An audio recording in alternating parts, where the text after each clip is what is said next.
Welcome to the open classroom. Dear students, हम आज एक बहुत इंपॉर्टेंट टॉपिक पर जा रहे हैं, दैट इज वर्ब।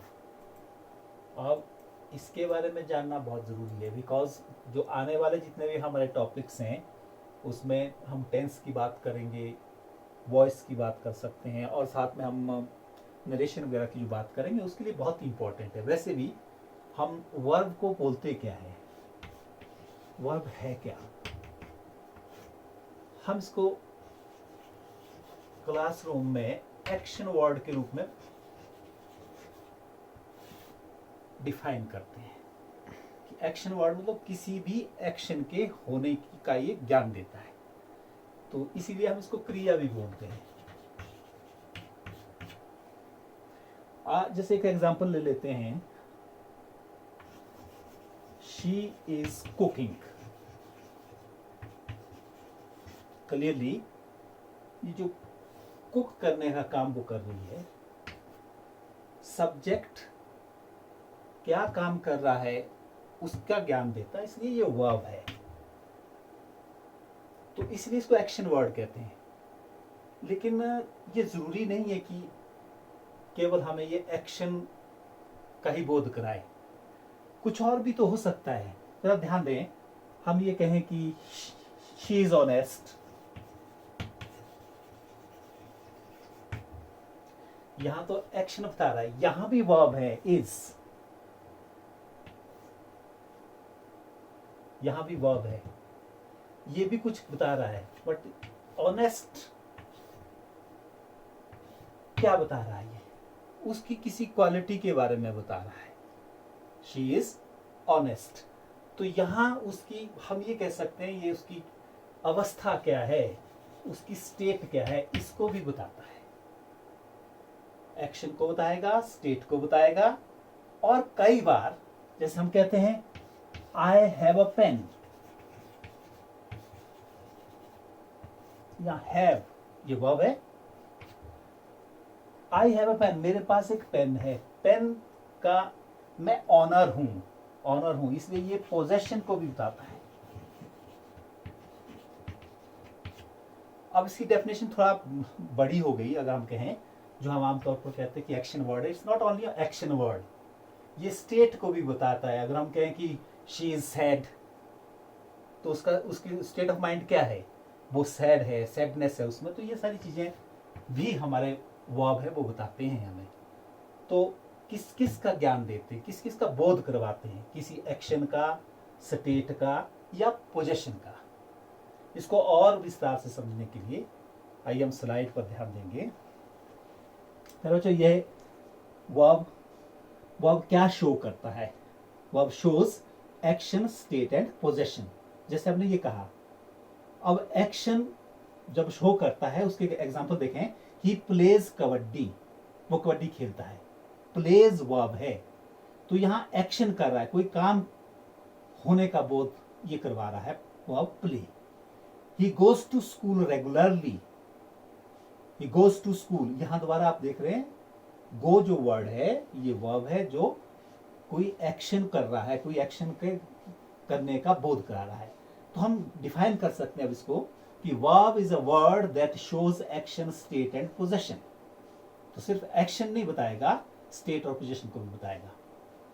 अब अगर इसमें हम ध्यान से देखें, स्टेट कैसे बताता है, जैसे अभी भी कहा आई एम फाइन, कि मैं किस स्थिति में हूं, अवस्था में हूं, मैं ठीक हूं, फाइन। तो एम जो है ये भी एक वर्ब है। ही इज हैप्पी, उसकी स्टेट क्या है इस वक्त, वो खुश है, हैप्पी है, जैसे हमने यहां सैड का एग्जांपल दिया था वैसे ही। शी इज इल, तो इलनेस की वो यहां हमें वो स्टेट बता रहा है, इज जो वर्ब है। आपको ये तो पता होगा इल क्या है, इल क्या है, शी तो प्रोनाउन है, सब्जेक्ट है, इल क्या है, इल सब्जेक्ट ऑब्जेक्ट नहीं है, इल नॉन नहीं है, इल एडजेक्टिव है, ये ध्यान रखेंगे। जैसे हैप्पी एडजेक्टिव है, फाइन है या फिर ऑनेस्ट है, जैसे हमने एग्जांपल भी दिया था। तो ये स्टेट को बताता है। और ऐसे ही एग्जांपल पोजेशन के और देख लो, आई हैव ए कार, कि मेरा कार मालिकाना हक बताता है, ये कहेंगे पोजेशन का मतलब है स्वामित्व, मालिकाना हक। His father has a factory, तो ये सब चीजें इसमें बताई जा रही है और बड़े क्लियर है कि वर्ब जो है वो तीन चीजें हमें बताता है। मेनली क्या बताएगा, नॉट ओनली एक्शन, एक्शन भी बताएगा, स्टेट भी बताएगा, पोजेशन भी बताएगा। तो इसकी डेफिनेशन थोड़ा इलेबोरेट करके आप पढ़ लें, क्योंकि जब आगे एरर की हम बात करेंगे तो निश्चित रूप से इन चीजों पर हमें गौर करना पड़ेगा। और आगे देखते हैं हम इसके टाइप्स। हम कई तरह से इसके टाइप्स देखते हैं। एक on the basis of function, function के आधार पर भी होता है। फिर उसके बाद हम और भी देख लेंगे इसमें कि किस तरह से हम ऑब्जेक्ट के बेसिस पर, एक और क्लासिफिकेशन इसकी क्या है। देखें फंक्शन के आधार पर हम देख रहे हैं, जैसे एग्जांपल देख रहे हैं पहले, he is writing a letter, is भी वर्ब है, राइटिंग भी वर्ब है। इज, इसको हम बोलते हैं ऑक्सिलरी, ऑक्सिलरी या दूसरे वर्ड में हम पढ़ते आए हैं इसको हेल्पिंग वर्ब। ये हेल्पिंग वर्ब है, राइटिंग मेन वर्ब है। तो हेल्पिंग वर्ब, मेन वर्ब। नीचे देखें am playing, I am playing a match, am भी वर्ब है, प्लेइंग भी वर्ब है, एक हेल्पिंग है, दूसरा मेन है। यहां भी डिड नॉट कम, डिड और कम, डू डिड डन, आमतौर पर जो हम छोटे क्लासेस में पढ़ते हैं, ये भी वर्ब है, कम भी वर्ब है। तो डिड ये ऑक्सिलरी है, ये हेल्पिंग वर्ब है, हेल्पिंग वर्ब को ही ऑक्सिलरी कहते हैं। तो is, am, are, was, were, do, does, has, have, had, ये सब ऑक्सिलरीज में आते हैं। इसमें शैल विल भी है, शैल विल है, मे माइट है, कैन कुड है, वो भी हैं, लेकिन हम उसको ऑक्सिलरी तो हैं वो, बट वो उनको हम एक और कैटेगरी में रखते हैं जिसको हम मॉडल्स कहते हैं, मॉडल्स कहते हैं, इसलिए उसको थोड़ा हम बाद में लेने वाले हैं। तो ऑक्सिलरीज जो है हमने कहा हेल्पिंग वर्ब को कहते हैं, लेकिन ये मेन वर्ब के रूप में भी काम करती है। डोंट फॉरगेट कि ऑक्सिलरी दोनों काम कर सकती है, मेन का भी करती है। जैसे मेन वर्ब में I did my homework, I did my homework, यहां डिड जो है ये मेन वर्ब की तरह काम कर रहा है, there is no helping verb. तुम देख रहे हैं इसमें he has a car, has helping verb नहीं, मेन वर्ब का काम भी करती है। ही इज ऑनेस्ट, इज, तो ये इज, एम, आर केवल हेल्पिंग वर्ब नहीं, ये मेन वर्ब का काम भी करती हैं, ये भी हमें ध्यान रखना पड़ेगा। एक और क्लासिफिकेशन है on the basis of object.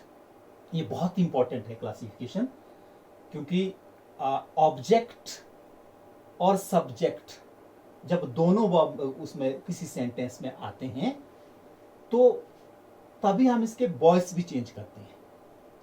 लेकिन देखना है कि वो कौन सी क्लासिफिकेशन है। एक है ट्रांजिटिव और दूसरा है इनट्रांजिटिव। ट्रांजिटिव जिसको हम हिंदी में सकर्मक बोलते हैं, कर्म सहित, यानी ऑब्जेक्ट के साथ, वर्ब विद ऑब्जेक्ट, जिसमें ऑब्जेक्ट लगा हो, वो ट्रांजिटिव।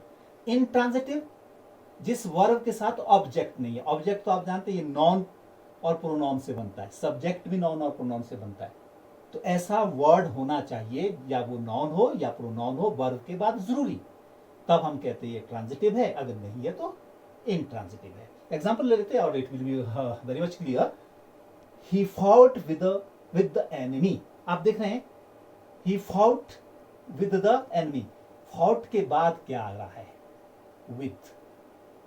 ये जो विद है ये प्रेपोजिशन है, प्रेपोजिशन है, और ये हमने पीछे भी इसमें डिस्कस किया, ये इंट्रांजिटिव वर्ब है क्योंकि इसमें कोई सब्जेक्ट ऑब्जेक्ट नहीं। आगे देखें और क्लियर हो जाएगा। He fought bravely, he fought bravely. अब इसको भी देखें, हम ब्रेवली जो है वो ऑब्जेक्ट नहीं हो सकता, ऑब्जेक्ट होता नॉन और प्रोनाउन से। ब्रेवली क्या है, जो एलवाई से बनते हैं वो एडवर्ब होते हैं, ये हमने पढ़ा है पीछे। एडवर्ब देखिए, he fought bravely, fought bravely, इस वर्ड का प्रभाव पड़ रहा है फॉट पर, वर्ब पर। वर्ब पर जिसका प्रभाव पड़ता है वो एडवर्ब होता है। तो ये इसलिए ये भी ट्रांजिटिव है, ये आपको ध्यान देना पड़ेगा।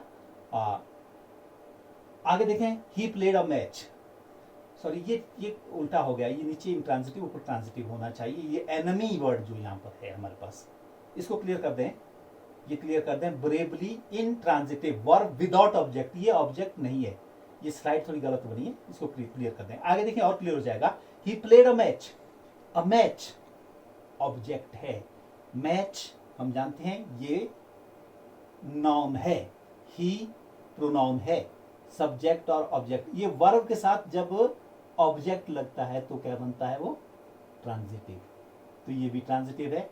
ही प्लेड नाइसली, ध्यान रखें नाइसली ये ऑब्जेक्ट नहीं है, तो इसलिए ये इंट्रांजिटिव होगा, इंट्रांजिटिव। अकर्मक जिसमें कर्म नहीं है, intransitive, without verb, without object.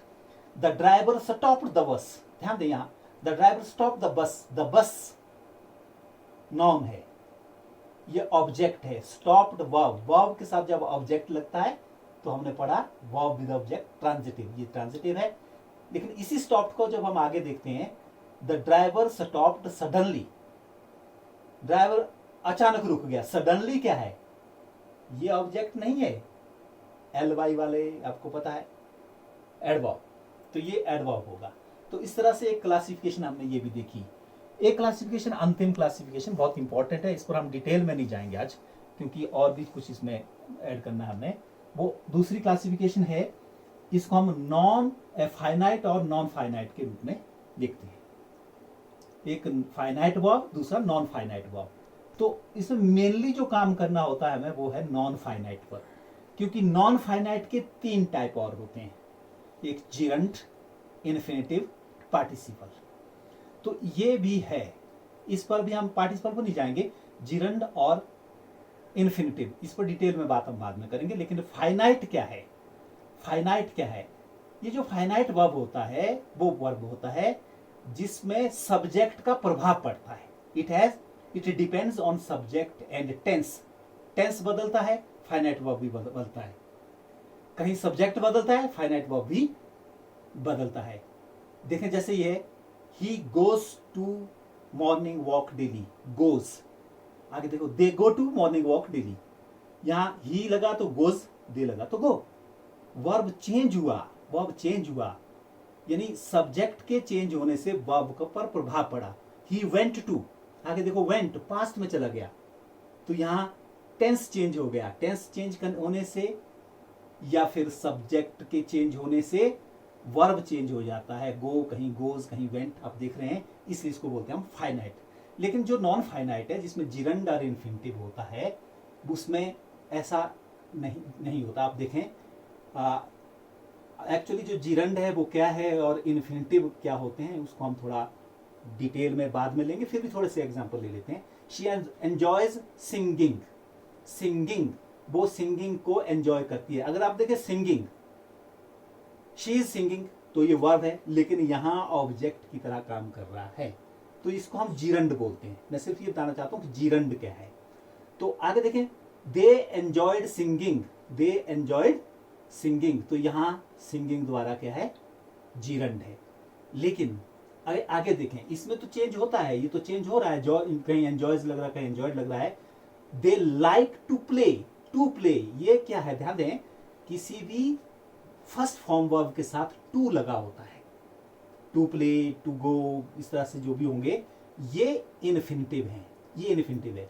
लेकिन इन्फिनेटिव में सब्जेक्ट का कोई प्रभाव नहीं पड़ता, ये आप ध्यान देंगे, सब्जेक्ट का कोई प्रभाव नहीं पड़ता, टेंस का तो पड़ता है, सब्जेक्ट का नहीं पड़ता, ये आपको देखना है। तो इस तरह से अगर हम क्लासिफिकेशन की बात करते हैं वर्ब की, तो हमने 3 तरह क्लासिफिकेशन देखी। फर्स्टली हमने देखा मेन वर्ब और ऑक्सिलरी कैसे अलग अलग हुए, और फिर हमने उसके बाद जो अनदर क्लासिफिकेशन थी दूसरी, वो था ट्रांजिटिव और intransitive, then finally finite and non finite. इसके बहुत सारे एग्जांपल हो सकते हैं और डिटेल में जानने के लिए हम आगे अगली जो वीडियो आएगी उसमें हम और इसको डिस्कस करेंगे। थैंक्स।